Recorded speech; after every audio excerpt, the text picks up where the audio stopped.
ചലച്ചിത്ര താരം ജലജയാണ് ഇപ്പോൾ 24-നൊപ്പം ചേരുന്നത്. കഴിഞ്ഞ തവണ എല്ലാം നമ്മൾ കാണുന്നത് ആറ്റുകാൽ പൊങ്കാല, അമ്മയുടെ തൊട്ടടുത്ത് തന്നെ ആറ്റുകാൽ ക്ഷേത്രത്തോട് ചേർന്നാണ് എല്ലാ വർഷവും പൊങ്കാല ഇടുന്നതായി കണ്ടിട്ടുള്ളത്. ഇപ്പോൾ എന്താണ് മാറി, സ്വന്തം താമസിക്കുന്ന അപ്പാർട്ട്മെന്റിന്റെ അടുത്ത് തന്നെ? അങ്ങനെയല്ല, ഇപ്രാവശ്യം ചില കാരണങ്ങൾ കൊണ്ട് എനിക്ക് പോകാൻ പറ്റിയില്ല. അപ്പം ഞാൻ വിചാരിച്ചു ഇവിടെ തന്നെ ഇടാമെന്ന് വിചാരിച്ചിട്ടാണ് ഇവിടെ ഇടുന്നത്. എന്തായാലും അമ്മയ്ക്ക് നീതിക്കുന്നതല്ലേ. ഇപ്പം ഞാൻ താമസിക്കുന്ന സ്ഥലം ഇവിടെയാണ്, അപ്പോൾ അവിടെ തന്നെ ആവട്ടെ എന്ന് വിചാരിച്ചു, അത്രയേ ഉള്ളൂ. അല്ലാതെ അവിടെ പോകണ്ടെന്ന് വിചാരിച്ചിട്ടല്ല, ഇപ്രാവശ്യം പറ്റിയില്ല, അത്രയേ ഉള്ളൂ. പ്രത്യേക പ്രാർത്ഥന എന്തെങ്കിലും ഉണ്ടോ ഇത്തവണ? ഇല്ല, ഒരു പ്രാവശ്യം അങ്ങനെ പ്രത്യേക പ്രാർത്ഥനയില്ല. ഇങ്ങനെ നമ്മൾ നേരുന്നു എന്നോ അങ്ങനെയൊന്നും ഞാൻ ചെയ്യാറില്ല ഇതുവരെയായിട്ടും. എപ്പോഴും പ്രാർത്ഥിക്കും എല്ലാവർക്കും നല്ലത് വരട്ടെ. അപ്പം എല്ലാവർക്കും വന്നാൽ നമുക്കും വരുമല്ലോ. അപ്പോൾ ഒന്നാമത്തെ ഇപ്പോൾ ഒരു യുദ്ധഭീതിയും അങ്ങനെയൊക്കെ ആയിട്ടിരിക്കുകയല്ലേ.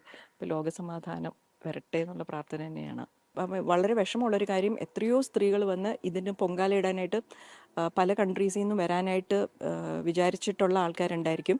അവർക്ക് വരാൻ പറ്റിയിട്ടില്ലായിരിക്കും.